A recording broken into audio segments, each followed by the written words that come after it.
Welcome to Plant Pod. I'm Robert Romej, and this is Brian Hook. How you doing, Brian? I'm doing well. Good. Anything new going on? Not really. Not really. Coming to the end of summer. Yeah. Getting close to the end of summer. We always feel a transition since we're in schools, and usually during the summer we don't have to set up and tear down being a church plant. But now we're going to start next week. Now this is I don't know when this will be released, but next week we'll be starting to set up and tear down again. Mm-hmm. It's always fun. Always fun to do that. But yeah, you know, in Arizona too, sometimes in other places you get into August, you start just getting excited about fall, you know, but we don't really get excited about fall until about November 5th. Why do you think that is? Or 6th, because it starts cooling off. It Because finally starts cooling off about November.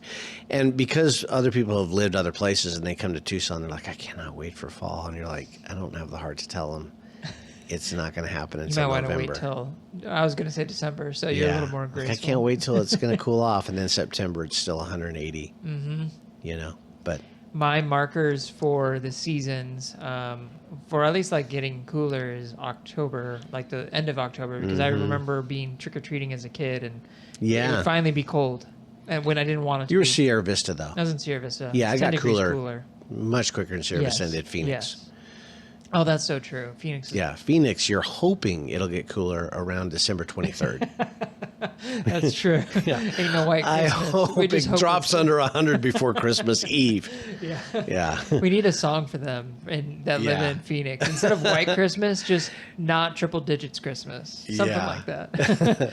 Well, today's topic of conversation is, there's a lot of different things going on in the world that brings up this topic, but I think let's just talk today about how we can protect ourselves, whether you're a pastor or even just a Jesus follower. Sure. How can you protect yourself from sexual immorality? So I'm going to kind of just leave it open-ended and start the conversation off that way. But what kind of things can we do, especially as a church leader, to protect ourselves from sexual immorality? You know, I think there's, first of all, I think you have to see sex the way that God designed it. I think it's important to kind of have that view first, because, you know, even in churches in our own city, that they don't necessarily view sex and sexuality the same as God. And so you have to see it from his perspective first. And I think there's some misconceptions even in the church at large about sex, and just even the term sometimes can cause people shame, and they feel like, for a lot of reasons, right? I mean, I think it's one of those things that people, even if they were even abused or raped or abused as a child, the idea of sex can have these derogatory feelings, and people can even view sex as sin, even if they were not even the perpetrators. And there's just so much damage that's been caused. And so we have to see sex the way that God sees it, not as a reaction to abuse or a reaction to maybe your sexual immorality outside of marriage. What would be, I don't know if you can do like bullet points, but like what would be the ways that God does view it? Yeah, I mean, I think God is clear about it. He uses this term over and over again in Scripture of being one flesh. And, and I think that in Ephesians 5, it does talk about what that looks like as it relates to marriage. You even see that in 1 Corinthians. You see it in the beginning, in Genesis. So I think this one flesh idea is important. But in Ephesians, he does something that's really powerful, and he correlates our relationship in marriage and being one flesh as an example of his relationship with the church. And you can kind of go through that and see how that even plays out as it relates to sexuality. There's opposites, right? There's men and women. In the passage in Corinthians, it talks about how important it is to be man and woman. You know, we've been talking about this in 1 Corinthians 6, and talks about men and women, not sameness, but differences. And I think in our society, there is so much confusion right now as it relates to sex and sexuality. And I don't know why, but I think maybe feeling threatened by culture and being called out and being canceled. Some pastors don't want to handle this. They don't want to talk about it. But the reality is, if we don't talk about it, who's going to talk about it? Yeah, true. If we don't talk about sexuality and God's design. So I think first and foremost, it's God's design, and it's God's design in the context of marriage, and it is God's design in context of marriage as it relates to worship, as it relates to spirituality. It's how we treat our bodies actually not only matters in this life, but the next. There's a dynamic of how I worship God with my body now actually has spiritual connotations. And that anytime I have sex with a person, that is literally me giving myself to that person, but also, if I'm a child of God, God giving himself to that person through me. So we're a conduit for God in multiple ways. So I think one area is sexuality. We don't think about that. We don't think that if I, for instance, in 1 Corinthians, it talks about just being outside the context of what God's design is. We literally are joining ourselves with somebody else. So I think that joining is important. And back to your point about God's design, I think that God really does want us to have sexual intimacy in marriage, and that's it. It's not to be outside of that. And we sometimes have this view from the world, we've brought it into the church, that sex is no big deal. We can go ahead and do this, and it's not going to affect me. It doesn't affect my marriage. If nobody knows, everything's okay. The reality is it does matter. Even in the area of fornication and pornography, we think, if I just see an image or act upon that image, then it doesn't affect me. It affects you in major ways, major ways. Matter of fact, in 1 Corinthians 6, it uses the term sexual immorality over and over again, and that term is porneia. Yeah, we get our word right. porn from that. And so it affects us in major ways. God never designed for sex to be construed in that way as sexual immorality. It's always to be oneness, holiness, and, oh, by the way, procreation. Yeah. It's not just for procreation, but that is how we populate the earth. And I think when we talk about male, female, here's an idea for you. Male and female having sex actually can have babies. Female and female cannot. Male and male cannot. But that's fifth grade PE. Yeah. But that's God's design too. Right. Like we can't just talk about sex as it relates to just the intimacy involved and the feelings involved and the emotions involved. It's also for procreation. Yeah. To multiply. All of those things are good reminders, and I think one of the biggest things that it's such a gift, right? Sex is meant for, God says, this is a gift in which you get to do, but there's parameters around the gift, and I'm sure that we could make analogies for it, but it's it's a gift, but in this context, which is what you're talking about. And it's if you wait to enjoy the gift in the proper context, in the proper time, once you're married, then it's amazing. Yeah. If you try to get the gift before that, it has major ramifications. It does. And it affects your marriage. It affects you. There's consequences involved to it. And Paul talks about not being mastered by anything. Right. We have this idea of, he says not everything is beneficial. I will not be mastered by anything. In 1 Corinthians 6, it talks about not to be mastered by anything. That means that any kind of desires that we have, that we're not just to gratify them just because. And so that's obvious for ministers, but that's for everybody listening here today, that we're not to be mastered by our sexual indulgences. And you shouldn't be mastered by anything, it says. That includes food. That includes anything. That includes images. That includes the sexual gratification. We're not to be mastered by it. In verse 13, just right after that, it says the food is meant for the stomach and the stomach is meant for food. I remember that the analogy, it was really a secular, just talking through having sex and stuff. And when I was growing up and I was a teenager and into my early 20s, I remember people using food as the analogy for sex, because people who are Christians would say, I think sex is meant for marriage. And people would say, like, well, you get hungry, right? And when you're hungry, you eat food.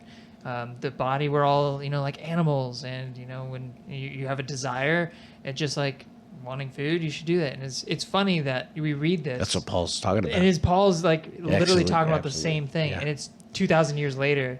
And yet people are still making the same, like, oh, it's no different than when you're hungry, eat food. When you have this desire, go have sex. It's like, well, I don't think so. That's not God's design. You're actually talking about a type of philosophy that was very prominent in Corinth at the time.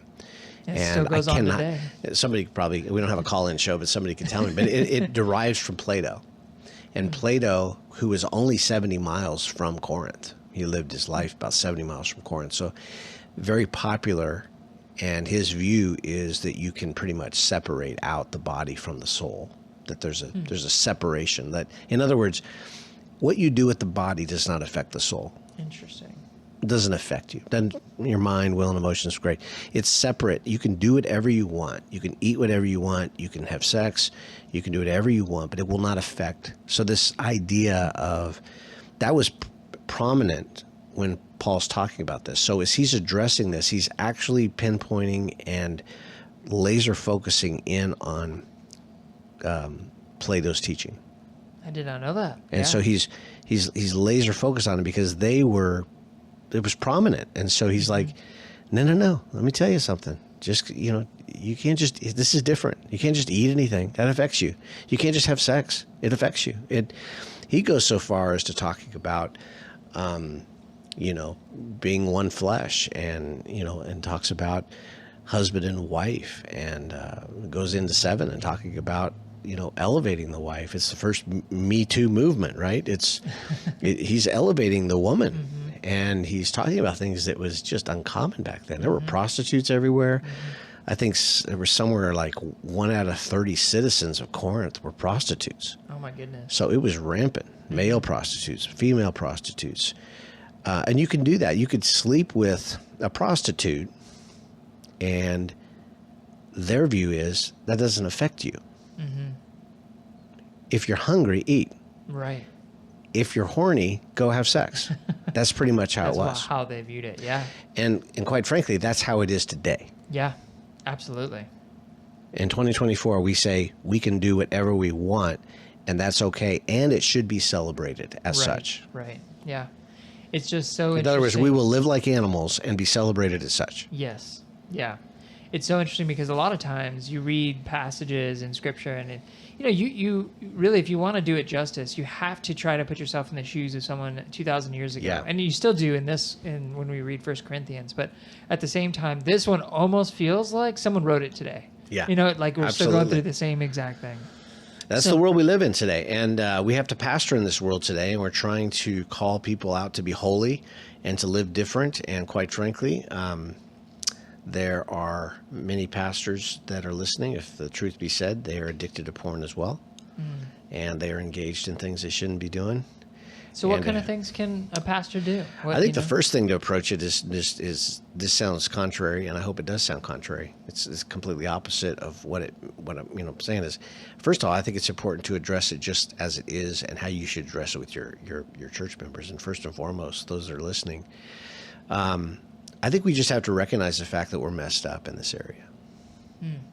And let's just call it what it is. You're listening and you're probably thinking, there's no hope for me. I want you to know that you can go back to our last episode.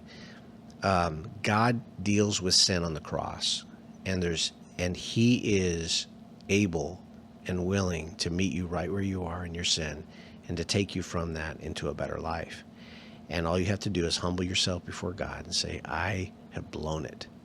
I admit that before you, God. I want to turn from this, and I love you more than my sin, and I want to turn from this. And God is faithful and just to forgive you of your sins. So the very same preaching that you're going to do on Sunday is the same preaching you need to do to yourself right now.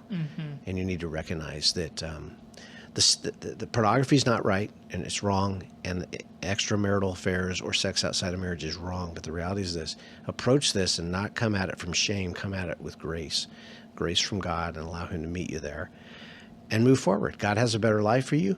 You've not gone so far as to where He's written you off, even by the fact of you being convicted right now, is saying that He's not done with you. He really does love you and wants to take you into a new life. Yeah. You got to start there, right? You got to. Yeah. So that's where you start. Because if you don't start there, you're going through systems and processes and what's my steps and all that. You got to start with God's love. Yeah. Yeah, that's foundational. So then let's build on that. Yeah. That's a foundation. What are some other steps that a person can take to protect themselves from I'll tell you, sexual Rick Warren has some great things. Years ago, he gave 10 commandments of helping church staff maintain moral integrity, and I wrote it down, and I really love it. They're still true today. And, one is, and I learned this early on in ministry. My mentors taught me this. I had to learn it the hard way one time. I went to a funeral, and I gave somebody a ride home. I was about 26, and this lady was about 65, and she needed to get back to the church, and I took her back to the church. And then I had a meeting with the pastor. He called me into the office, and he says, "What were you doing?" And I said, "I was going to a funeral." And he said, No, I mean after that. I'm like, I don't understand. I drove back to church. Yeah, but who was in your car? And I told him, and I said, "What's the big deal?" He said, "Well, that was another woman. You're never to be alone with another." So I learned the hard way. Mm-hmm. I thought 40 years between us was enough, but he didn't. Mm-hmm. And so I learned right up front to not be alone with someone of the opposite sex. Yeah, that's just probably a really easy practice that anyone can just take. Yeah, that. You just say, "I'm just not going to be alone." So that's number one. Mm-hmm. Rick Warren and others have taught me that. Don't be alone with someone of the opposite sex. That includes meals. Mm. We're just having lunch. You can't do it. Mm-hmm. You can't do it. And that probably, like when you say alone, I would maybe even take it like, let's not take it too technical. Like you shouldn't meet even in a public place, one-on-one, even though you're technically not alone, but you shouldn't meet the two, a man and a woman. I would say even more so in a public place. Yeah. Honestly, because it's like, no, you shouldn't ever. Right. But in a public place, now you're opening it up to everybody and to scrutinize you. Most of the world, whether they're lost or saved, would say that's wrong. Mm-hmm. If you're married and you're meeting with somebody alone, I would say this: those of you that are unmarried, I would say I wouldn't do it too. I wouldn't do it. If it was somebody in my church that I was ministering to, I would do it. I'm not talking about a date. Mm-hmm. I think the word intentionality is important. What's your intentions here? Mm-hmm. But I think that you need to think through, those of you that are unmarried, to think through the intentionality of why are you having a meal? Like, it's going to lead somewhere. What's your point? If you're not wanting to get married, don't have lunch with somebody of the opposite sex. I encourage those of you that are ministers that are unmarried to have some parameters. Tell your brother in Christ, "Hey, I'm going to go have lunch with somebody, and this may lead to," well, are they a believer? Well, I don't know. That's what I'm finding. No, find that out beforehand. Yeah. Like, get some intentionality with your life. Right. Because that date can go anywhere. Anywhere, And so I would encourage you to just set that parameter down, especially if you're married. Obviously, don't do it. Also, this is something that Rick Warren said: you should not have the opposite sex pick you up or drive you places when it's just the two of you. So I'm just picking up the pastor. I'm just taking him somewhere. You can't do it. This goes without saying, but I'm going to say it. You don't kiss the opposite sex. I wouldn't have even thought that was on the list. Your wife read me. You're not going to kiss the opposite or show affection that should be questioned. And I say, showing affection, what does that mean? Another mentor of mine told me this one time, and you can take it for you. I'm not saying this is a scripture, but I just remember it. It was funny at first, and I realized that's pretty. I kind of see that play out. Sometimes I will see ministers giving weird hugs to women. It's just kind of like, I don't know about weird. That. Yeah. And I remember years ago, a friend of mine, Doug Mutton, he said, you should before you hug the pretty women, you should probably hug the ugly women. and then he goes a step further, like, start with ugly men. Like, that's not what Doug said, but we kind of made a joke about it. We kind of did our own little level, right? Like, start with ugly, and then go to, hey, that's a good-looking guy. We'll hug him. And then don't just hug the cute women in church. And I know that sounds weird, but there are some people that know what I'm talking about. It just looks creepy when you're hugging pretty women in the church. And if you do hug, give them a side hug. Yeah, that's probably It's appropriate. Really good advice. Yeah. But, you know, hugging Also, them like... don't go and just hug everyone just so you can hug the pretty ones too. I don't want to just take gets that weird. out of this conversation. I mean, context either. I joke about it, but I got a couple of friends that are not in the ministry now today because they gave longer hugs than they should. Yeah, It started there. Doing that. Started there, and it went downhill quickly. So, if you look at it and you talk to them, and you say, "Well, where did it start?" And started there. Yeah. And so, don't do that. And surely don't kiss them. Like, I see some people like kiss them on the cheek, and I'm like, "Come on." Yeah. What are you doing? No, that's weird too. I would say just even in We're not in general, France, and no, even if you were in France, it'd still be don't wrong. do it. Don't do it. Yeah. If it feels weird here, just definitely don't do it. Yeah, I know the scripture says greet with holy kiss. Not here. Not here. Not in America. Not Nope. now. 2024. It has Creepy. totally different ramifications. Yeah. Yes. Give them a handshake. And as far as like affection goes, I'd say even just for both men and women to be very aware of touch in general. You Yes. know, even if you're just trying to get someone's attention and you tap them on the shoulder and you're totally innocent about it, just be very aware of all of those things, right? Yeah. Like, you know, when you're touching someone else, all of that just, it can look weird. It can feel weird. It can be weird. Yeah. So just don't do it. Don't visit somebody alone at their home. If they're home, and even if it's a widow, and you just go with somebody. Sure. Take somebody with you. Sure. Send another woman from the church to do that if you're a pastor. Just don't do that. Don't visit the opposite sex alone at a home. Now, those of you that are listening, you're like, well, it's my girlfriend. Right? I'm not talking about that. I'm talking about like in ministry. Sure. I'm talking about ministry. So don't counsel the opposite sex alone, including an office. That's and don't counsel them more than once without their husband there. I think that's a good plan, because, and I'll give you the reasons why. I'm not saying that you can't be in your office and your secretary is outside and you have a window on the door. You know what I mean? But if there's no window on the door, you may leave the door propped open, and just be smart about it. I'm not trying to say anything other than a lot of stuff can be shared in the private of a room that does not need to be shared. And so if the person you're meeting with, and I'm assuming the people that I'm talking to, you're trustworthy, but some people you're meeting with are not trustworthy, and they can say something that took place or whatever that didn't take place. And so, hey, leaving the door propped will keep them honest. Yeah. And they won't lie about what took place. And if there's a, little window on the door, that's also helpful. But you're just not meeting there. And I'll tell you, for church planners, it makes meetings really hard. I bet. Yeah. You know this. It has for us. Yeah. I mean, what are the kind of the challenges you have with that? Right. I mean, we've got leaders in our church. Many of them are women. And so it can be a challenge. It's easy to want to just, hey, can we quickly talk about this? I'm going to be near your area or something. It's like, no, we can't do that. And I'm not saying that someone's done that, but those situations come up of like, hey, can we get together and talk through these details? And it's like, well, unless there's another person with me, it'll probably be a phone call. Yeah. It will be a phone call. It's not probably. So, yeah, it does make it difficult. I can't just, grab coffee like I would with you or someone, another guy. Yeah. To talk through those things. And we've actually done this before, where I'll be at Starbucks and maybe you'll be across the room. Yep. And we're there. We'll both be working. And but you're close by. And I think that's good. And I don't know, it may sound like we're being a little bit picky here, but you have to. Yeah. Because of the world we live in now. We're just taking it very serious. Yeah. Also, don't do it more than once.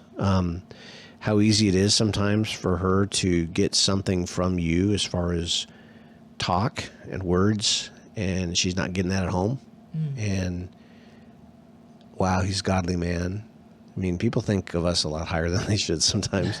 Like, whoa, he's so godly and so wonderful, and my husband doesn't talk about God like this, and so I want to be with them again, and they do it. And they'll want to meet with you for 3 or 4 times, 5 times, 6 times. Like, that is a recipe for disaster. Sure. And so it's best just to meet with them, and if they need to meet again, here's what I do. I'm not a licensed therapist. But if it's going to take more than one, I then refer them to a licensed therapist. No, that makes a lot of sense. And you just get it off your plate. So I've heard this before, and I heard it in the context, just bringing it into the reality that, like, one of the goals as a Jesus follower is that we are intimate with the Father. Yeah. And so that means, like, I mean that word for how it sounds. And I know that sounds maybe a bit strange, but, like, you spend alone time with the Father. You want to know the Father. And ultimately what God is doing is he's transforming you. Like, how is that not intimate when you are literally being transformed from who you were to a whole new person? And so sometimes when we're around other people and we're talking about godly things, that intimacy accidentally gets put on the person you're around. And if you're not careful, and you're getting together with a person of the opposite sex talking about godly things and you're experiencing intimacy, you might think it's coming from the wrong source. Yeah. And without even thinking about it, all of a sudden, like, to your point, someone wants the second meeting, the third meeting, the fourth meeting. It's because they're experiencing an intimacy of God and they're putting it on you. And you don't even maybe know what's happening, right? So you have to be very careful because anything to do with God is an intimate thing. Absolutely. After that first meeting, what I try to do is lean into the intimacy of the husband and wife rather than what could be developing here between pastor, and that does happen, by the way. Sure. And so I've done, this is a great story, a success story. There was a lady that met with me. My wife was there in the other room. She came to my house. She did not want to be seen at church.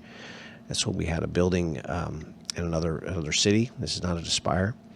And I've been in ministry 38 years, so you can't narrow it down. So a lot of stories. And she was and I said, would you mind? She doesn't want to be seen at the church. She wants to meet with me. Would you be here? She said, yes. Lady came in, we met. She said, can we meet again? And I said, yeah, we can. But I said, I want your husband here. And she said, you understand. I mean, we just talked about it. He's in an affair, and he's been in an affair for 2 years. I said, I'd still like to meet your husband.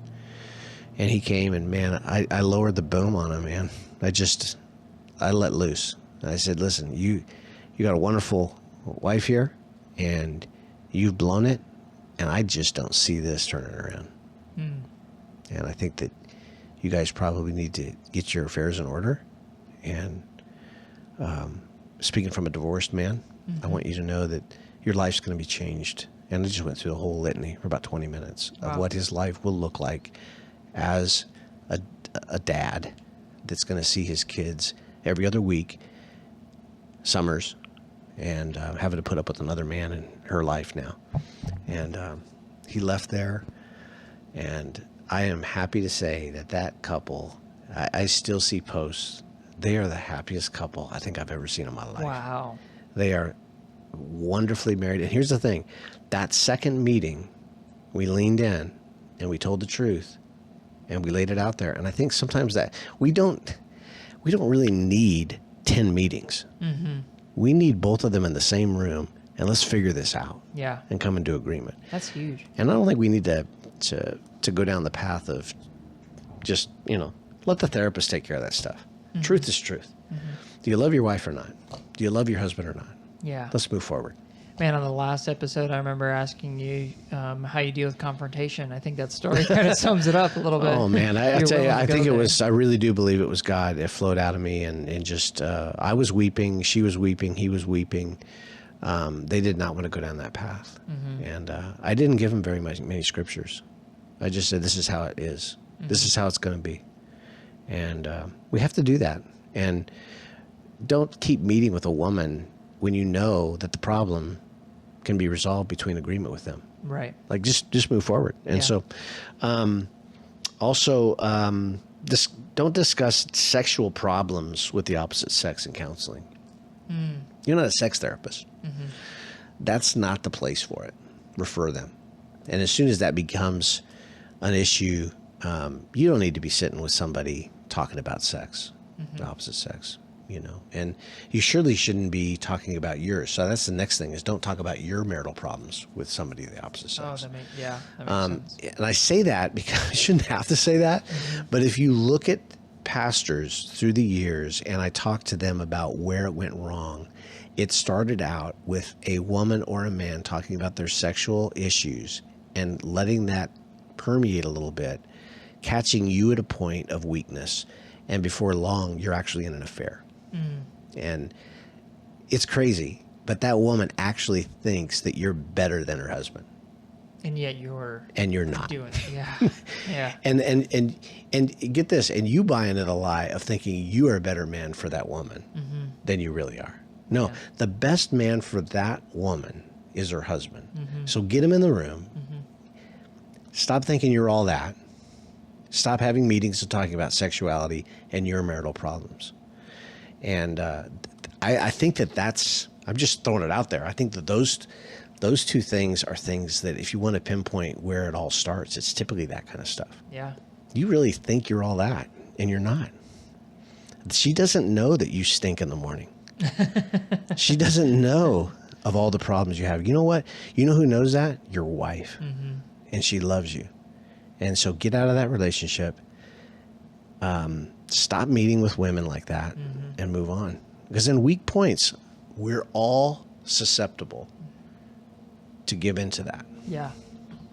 Well, I know you have more on this. Is there more on this list? Because I have another question about that. Go actually. ahead. Yeah. I was just going to say, like, what do you think some of those susceptible weak points are for people to know? Because I think if we can, and they might be unique to each person. Yeah. You might know as a listener, like you might know when you're weaker and stuff, but maybe there's some general categories. Sure. Because if we know when we're weak, we can be more careful, right? Yeah. Avoid those times. I think times of weakness with you, emotionally or physically, or your wife.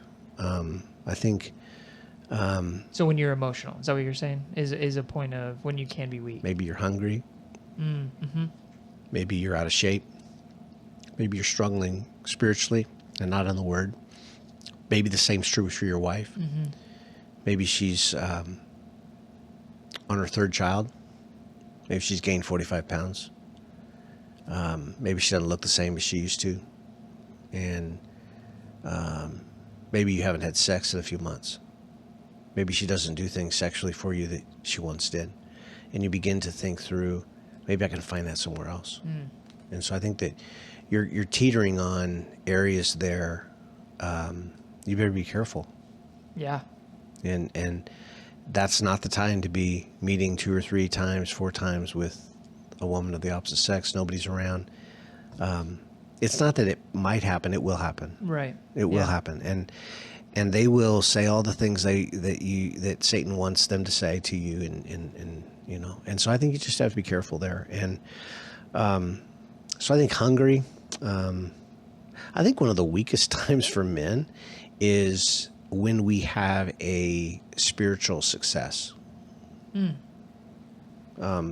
Maybe you had the largest attendance that Sunday, or you knocked it out of the park with a meeting that night.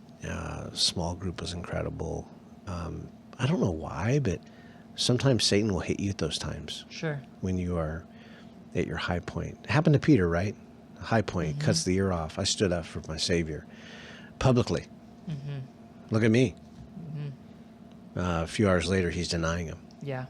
Well, I mean, the same, we can use Peter again. Like right after Peter answers one of Jesus' questions, who do you say that I am? And he says, you're the Son of God. Oh, yeah. And Jesus responds and tells them, the only way you know this is because the Father gave it to you. And then right after that, Peter takes Jesus aside, rebukes him, and Jesus says, "Get behind me, Satan." Literally the next paragraph, right? Yes. I encourage you guys. I'll tell you, this is just, can we just talk? Like, I know we are talking. Yeah. I know. I mean, I don't know who's listening. It could be anybody, but I just want to talk to ministers for a moment. For some of you, you're going to think we are just perverted, but I just want to say it because this is the reality. So we're going to delve in. For me, one of the weakest times is after a Sunday and you're wiped out. And those are the times in my life where I need to go to bed early. looking back on my life, those are the times when I watched a movie I shouldn't. I looked at an image that I shouldn't. The best thing you can do after a long day is to go to bed, pray with your wife, call it a day. Yeah. So I know some of you are listening going, what kind of pervert pastor do we have here? The reality is every pastor listening to me knows exactly what I'm talking about. Mm-hmm. You know, you need to be in bed with your wife, and you know, hey, it might not be a bad idea to have sex. Yeah. And you know what? Your wife needs to know that too. Yeah. Your wife needs to know that, you know what? I'd love to, you don't have to tell her that those are the times of susceptibility, but you can say, you know what? After a long Sunday, would you forgive me for just kind of going our separate ways? Let's, you know, hey, you know what? Why don't you put on some candles, make sure that the house is clean, make sure the laundry's done. You want your wife to be turned on, do that kind of stuff. Mm-hmm. And hey, it may happen, it may not that night, but at least you got a good night's sleep. Yeah. And you've protected yourself from thinking you did something in God's name. That those moments you think you did something in God's name are the moments Satan goes, you're not all that, and I'm coming after you. You're absolutely right. I mean, not only have I been a part of and leading small groups for a while, but I've experienced this myself, as well as hear a bunch of other people in my past comment that sometimes the nights where we really experience God together in a small group are the nights that struggle the most, and not even necessarily people falling, but being tempted the most. I don't know what it is. I don't know what it is about the small group nights that are great that somehow end up in. I think that the enemy just wants to devalue those moments of that maybe we experience a little bit of the kingdom. And so maybe that's why. I don't know what it is, but I think it's the emotions piece. It's the tired piece too. You're tired and you're emotional. Yeah. So you may be hungry, but you're tired and emotional, and you kind of do it. Sometimes anger is a point of weakness too. Using the same illustration, maybe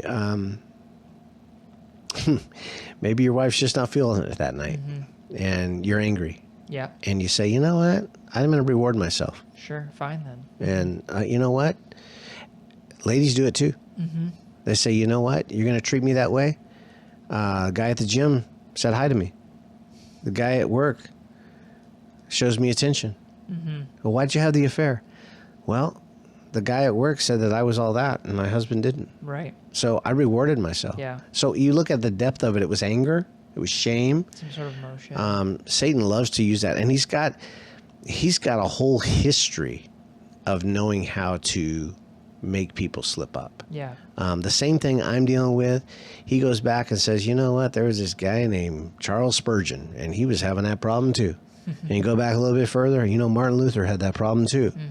And you know what? You go back a little further, and you know what? Paul had that problem too. And so he can go back as far as he wants, and he just kind of has a nice Rolodex full of past times, and he just pulls that out. It's like, oh, wow. Hey, look it. There's 3,000 people that got saved tonight at that crusade. Let's go get them tonight. Yep. Billy Graham was very aware of that. And so when he'd go to the hotel room, he would have guys go in that hotel room, get rid of the TV, and he would never walk into a hotel room by himself. And there have been times, and this is rumored, but I'm pretty sure this happened. There were a couple of times when women were waiting for him. You look back at Billy Graham, he looked pretty sharp back in the 50s and 60s. He's got a nice suit on, and boy, there's a godly man. You know, you start packing out Yankee Stadium, night in, night out for 3 weeks, and wow, you know, I'm going to I'm sure find he's him. very tired. So he would just come back after a long night, no TV in the room, and he'd make sure that there was no woman in the room. Man, that intentionality is what's amazing to me. Yeah. You know, this might be contrary to something you said, because on one hand, when you're tired, I think we're all way more susceptible. And I think there's also something to making sure that you're tired enough to actually fall asleep, though. Yeah. You know what I mean? Like, it's something that I remember hearing one time is, you know what, if you're struggling, you know, doing exercise is not going to save you, but it sure doesn't help to go to bed tired enough that you fall asleep right away. So that way you're not sitting there, you're laying there because you haven't exhausted yourself. So go exercise. Go exercise. Do something, and then go to bed. Get You're the right. TV out of your room. You know, don't don't make sure that you follow up that intention out. Like if you're intentionally exercising so that way you go to sleep, make sure you're also being intentional and get your phone out of your room. Absolutely. I think getting your phone out of the room and making sure your family practices that as well. I think pornography, I've seen pastors using protective devices for their phones. I'm actually receiving information from 2 pastors that send me their weekly reports of what they view. I would say this, though, don't lean just on that. Yeah.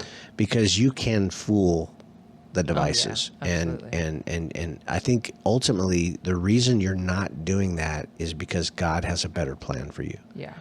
He has something incredibly good in store for you. You're right, because I think it's easy to inadvertently develop some sort of weird codependent thing if you're not careful, and having friends like check on you. And those aren't bad things, but you can't just totally depend on You that. kind of get into sin management. Yeah. And it's like, I did pretty good this week. Yeah. Well, now I'm not going to give you a sticker. Right. Yeah. I mean, God has a lot in store for Exactly. you. He wants more for you than a sticker. You know what's crazy in the year 2024 is you can actually go to sleep with your phone in a completely different room. Believe it or not. You do that, right? Do that. I do. Tell me a little bit about what you've been doing. Like there's some the Sabbath and all that. Has it helped you? Oh, absolutely. Some of the things that that I do is my phone, when I go to sleep, my phone is actually in the kitchen. It's charging, or maybe not charging, whatever it needs.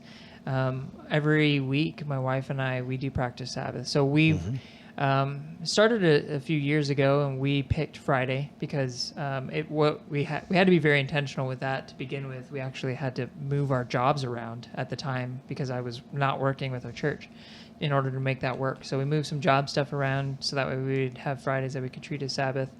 But that's supposed to be a glimpse of how we treat every single, at least part of our days during the week is a Sabbath day where I unplug from the phone and things like that. But we also no longer have a TV mounted in our living room. We used to. Wow. We used to have like a surround sound and stuff. Before I met Carly, I had cool, 5.1 Dolby surround sound and big old 50-something inch TV. And you don't have to take your TV down. That's not at all what I'm saying. Sure. But we decided to. We wanted the focus of our room to be more people-oriented. So That's awesome. So now we've got a little chair instead of a TV where the TV used to be. That's awesome. So we've just made some changes in our lives because of what we truly value. And every night, tried. It's not that we can't bring our phones into our room, but when I go to sleep, or when I'm going into the bedroom, even if my wife is there, I don't want the phone in there. We don't have a TV in our room. Yeah. That's just things right from the get-go that we don't want. And I know that's maybe not normal to people. That's pretty normal to us, but I forget that that's not the normal. Yeah. I remember going to a older couple's house. They allowed me to stay at their house. I was single. And stayed there for about 4 or 5 months. Great family, great couple. I won't mention their name, but I just remember he invited me over into just to see his bedroom. He's like, "Hey, have you ever seen our bedroom?" I'm like, "No." And I go in there, and there's no TV, but he's got a huge mirror on the ceiling, and I'm like, I was totally grossed out, laughed, and then I was grossed out some more, but then I'm like, why not? Why not? This is a married couple, happily married, no TV, and a mirror on the ceiling. Oh, man. And you know what? Maybe we need more mirrors on the ceiling and less TVs in the bedroom. Yeah. And what's wrong with a married couple enjoying sex? Nothing at all. Nothing at all. Nothing No. at all. And the world is trying to show us all these counterfeits, literal counterfeits that aren't even real, that literally cause us to want our wives or husbands to do things that are inappropriate, wrong. And pornography is rampant among men and women. Yeah. And it's destroying God's design for marriage. So last thing I would say is pray. Pray for others, especially your friends and staff members. What it does is allows you to really help them and to join with them in spiritual warfare, but also by doing so, you're fighting the same battle, and you're focusing in on the same thing, that we should be pure and holy before God, and to pray for one another, because we need prayer. Yeah. We need prayer because it's a real battle that we all face. Yeah. Be intentional with your prayer too. Absolutely. That's good. a lot of the things that we talked about, we through this whole episode have been talking a lot about marriage, and I just want to also highlight some of you out there who are either single, anybody who's That's not good. married. Let's say that, because Yeah. when I say single, that brings on different baggage. If you're not married, If you're not married, yeah. that means if you're engaged, if you're dating, if you're not dating, if you're just not married, if you're a widow, if you're not married, these rules and these things apply to you too, and it's real. Paul talks about it, and you can look at it in 1 Corinthians in chapter 7 and 6, and just like, if you're burning with passion, one of the best ways to help with that is to get married. You know? But there is a really strong case to be made for being single, because you can be all in for God in ways that married people Absolutely. can't. But with all that said, with the topic of today, like these same principles, it's going to be even harder for some of you that are single, I would say, because you don't have avenues that God has created in marriage that you can, have sex and you can do those things. And so you just have to be that much more probably in prayer and just be very, very intentional with the things that you've got in your life, right? Absolutely. And I think it's so incredible. There's such rewards that come with committing to Christ in singleness and picking, scripture over pornography, picking, being intentional with your relationships rather than just dating anybody. I don't disagree at all for people that go on Christian dating sites and want to be intentional about dating somebody. And just because somebody, though, says they're a Christian, I mean, they are. Yeah. But I do think it is good to be intentional about it. My wife and I, we prayed about getting married and talked about getting married even before our first date. So I think the intentionality is important, and to be intentional about that in areas of sexuality as well. And to know this, as an unmarried person, the holiness that you have now will reap incredible benefits someday when you are in a relationship, and the sexuality, the sex in marriage is so much greater, so much more fulfilling if you really obey and have appropriate boundaries in the area of this when you're unmarried. That's good. That's really good. Yeah, my wife and I kind of had a similar, not the same, but similar, where before we actually considered ourselves dating, we both talked about what that really is, and just established that up front before we even started going down that road. And it's good to be intentional. I think all of this, good summary is be intentional with absolutely everything that you do, right? Yeah, that's good. Well, cool. Well, thank you for this topic. I know it's a big one. It is. I think I think most people think about money and sex a lot. Yeah, I think you. Whether you're an unbeliever or not, you're thinking about those two things. So why not talk about it? Yeah, let's talk. And Scripture and the Bible talks a lot about those two things. That's it right. Really does. Sure does. Well, thank you so much, Brian. Appreciate it.